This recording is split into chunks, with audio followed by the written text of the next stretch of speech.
Hey guys, welcome back to another Helix video. So with the new 3.50 firmware for Helix, they vastly overhauled the way the cabinets are done. The new cab blocks are IR based. They sound great. I've done a couple videos on them already. Um, One of the things I mentioned in the video was it just felt like the new cabs were plug and play. They just sounded good. It was harder to get a bad sound. Like it just everything just seemed to work very well right out of the box. You can tweak it and get it the way you want it, but it always started at least in a good place. So what I wanted to do, I thought it'd be fun. Just gonna start with a blank preset and walk you guys through this with me as I do it. I'm gonna just pick a few different amp models and put that to the test. See if I can just pull up an amp model. More or less, I'm gonna for this experiment just leave it with the stock cab that comes with it. So if it's a combo amp, it'll have a 1x12 or 2x12. If it's a head, it'll have a 4x12. I'm not gonna really mess around too much with changing the cab block in that way. Just gonna kind of use what the matching cab is to the amp I choose. Um, we'll see if it is as quick and easy to get a good sound as I'm thinking it's going to be. So before I do that, if you want to support the channel, as always, please like, comment, subscribe, share. It really helps me out. Also, if you're interested, I have all of my Variax and Helix presets on the Line 6 Marketplace. The link will be in the description below if you'd like to check that out. That's another great way to support this channel. So with that, let's hop over to HX Edit and take a look. Okay, so here we are in HX Edit. The only thing going on in this preset is the compressor and reverb. They're just going to sit there and they'll be there through the whole duration of whatever we get into. Again, I'm going to do an amp and cab. Just going to use whatever the matching cab it pulls up. I'm not going to go deep dive into putting a small tweed amp with a 4x12. Not, we're just going to keep it simple. This is the Princeton or the US Princess model.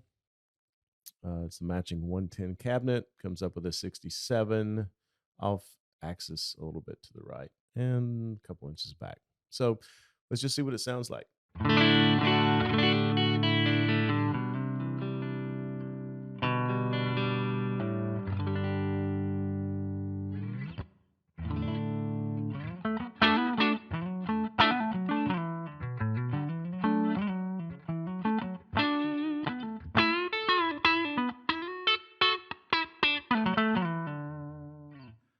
Sounds good. Like I would definitely use that.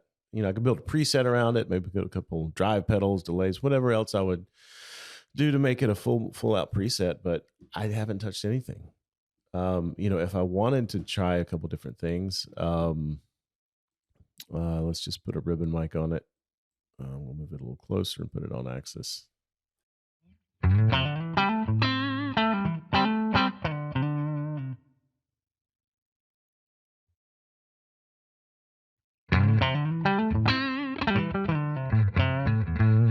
And if you can tell the difference, that's a more warm, rounder sound. You're losing some of the top end, but that's the difference between the two microphone models. It's not like this mic doesn't sound good, the other one did. They're just different. And if I wanted to stay with this mic, maybe I'd boost the presence up. So.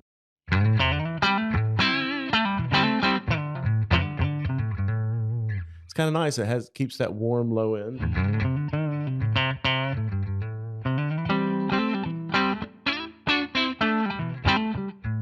But it kind of brings out some of the high end. Or we can go back to the mic that they had. And it was 2 inches back. And I don't know. Kind of going by side. I don't remember the number. Let's call it that. And I think I did turn the pret. So basically we're back to where we started. So to me, that has a more pronounced, you're hearing more of the honky mid-range there, not quite as much low end. So the reason I'm pointing this out and going through this is if I make the choice between those two mic models, it's not because one doesn't sound good. It's not because, I don't like the way that one sounds. That one's good. I can work with that. I can get something out of that. They both sound good, which is kind of the point of this whole thing of going, they did a good job. And these cabs and mic models and the way you're able to now position distance from the cone, distance from the speaker itself and on and off axis is really cool. So, yeah, I don't know much else I would do with that. I mean, I would build a preset around it, put some different effect blocks on there, but I didn't even have to touch it. So let's see if our luck holds. Let's go with another kind of classic here, AC30. We've got the 212 Bluebell with a 57 dynamic, straight on, but off to the right a bit.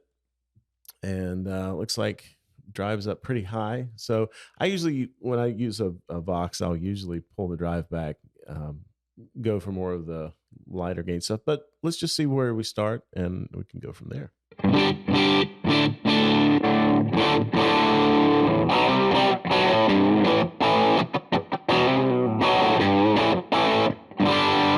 Yeah, I mean, it's kind of Voxy. It's got that kind of, I would call it kind of honky mid-range, which I don't particularly love, but I think that's kind of a characteristic I've found when I have too much of the amp model's gain. So let's pull this down. And I'm going to compensate the volume loss with the channel volume.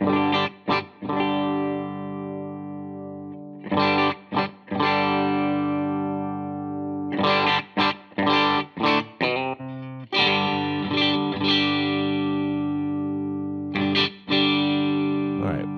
So my ears has got a little bit of high end that's almost a little ice picky. Let's just try it. Now that I like just changing from straight on to off axis, I think helps quite a bit. Quite a bit there. Yes, it's rolling off a lot of that. Hi, let's try another microphone. I mean, that's usable. I'm going to just kind of play with this, and let's try the condenser that we had on the Princess model.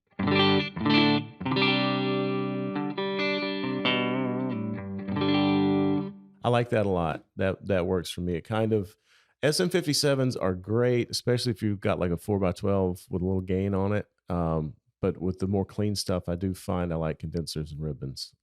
So let's roll the gain back up and see how that affected that kind of tone.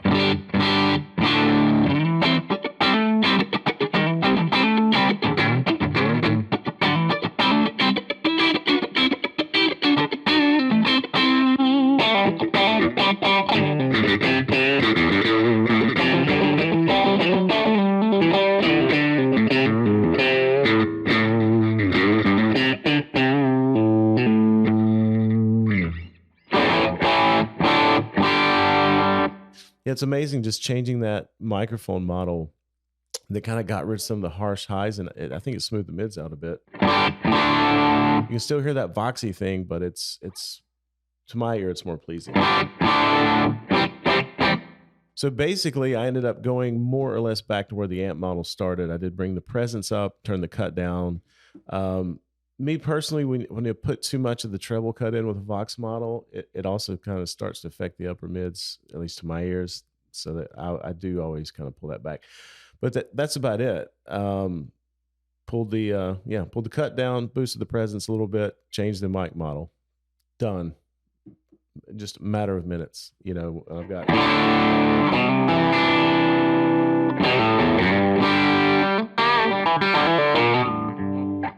I mean, I could use that all day long. All right, let's do a Marshall now.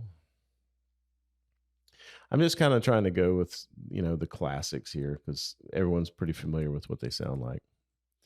All right, we've got an SM57 on a 412 greenback. I'm expecting to not hate that. That's a pretty standard thing. Okay, let's just see what we got.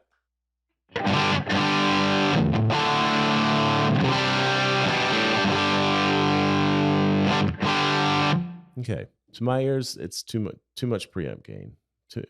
Some of this is just my preference. So I'm not saying it has too much preamp gain. I'm saying it's more than I like. So all I've done is turn the gain back a little bit. Master's already cranked. I'm going to use the channel volume to get some of the volume back.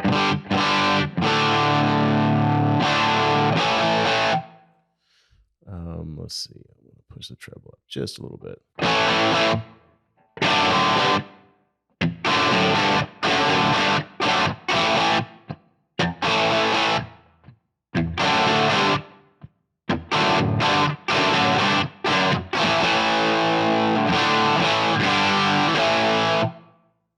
done.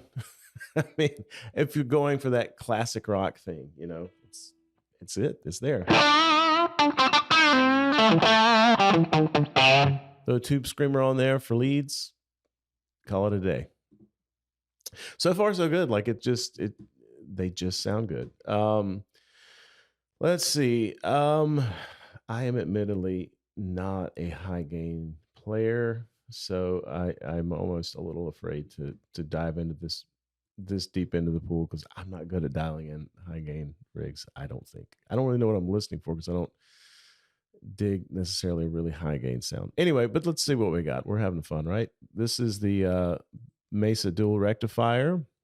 For me, when I think of classic amps of the last 20, 30, 50 years, you've got a Fender, Vox, Marshall, Mesa. So that's why I picked this one. All right, the Mesa with the V30s comes up with the 47 FET condenser. Let's just see what we got.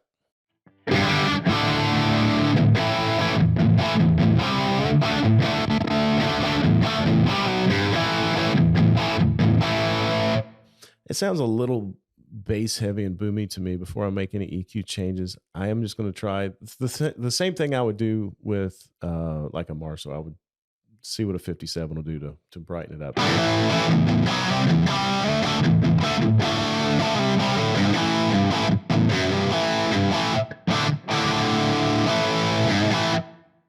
Okay, let's see what it sounds like this way. Yeah, okay, so I like it more straight on. Move it all the way to the center. Okay.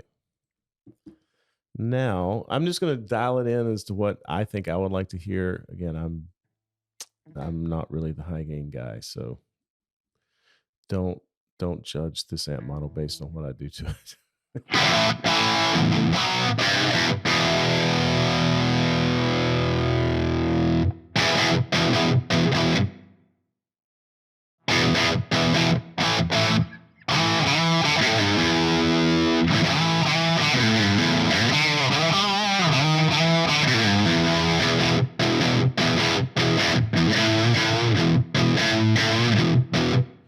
Let's see, give it a little more push on the power section too, because I'm not super familiar with the way the Mesas respond.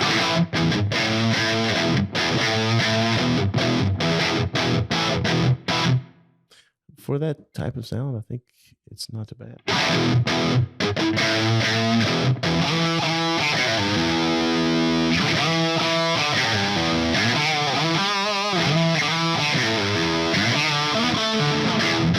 Well, sorry, Pantera fans.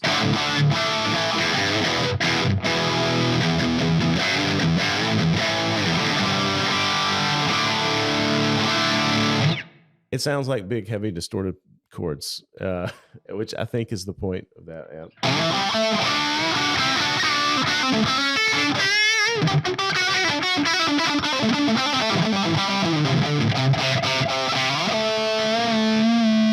I did have the Whammy bar on. So I think that's good for high gain. I say think because I don't dial this stuff in. So don't throw rocks at me for my lack of high gain prowess.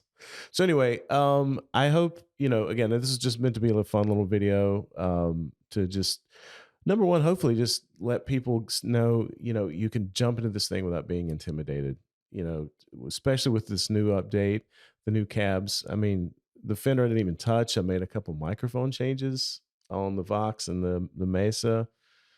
It's not hard. It's not hard. This preset in particular, like I said, I have a compressor. You can see the settings. I mean, pick your favorite reverb. I just pulled up the dynamic room. That's pretty much it. Drop some amps in and start having fun. I think keep it simple. Like I say, KISS. Keep it simple, stupid. Like just jump in and have some fun with it. Don't be intimidated. The new cabs sound good, and they do make your life easier.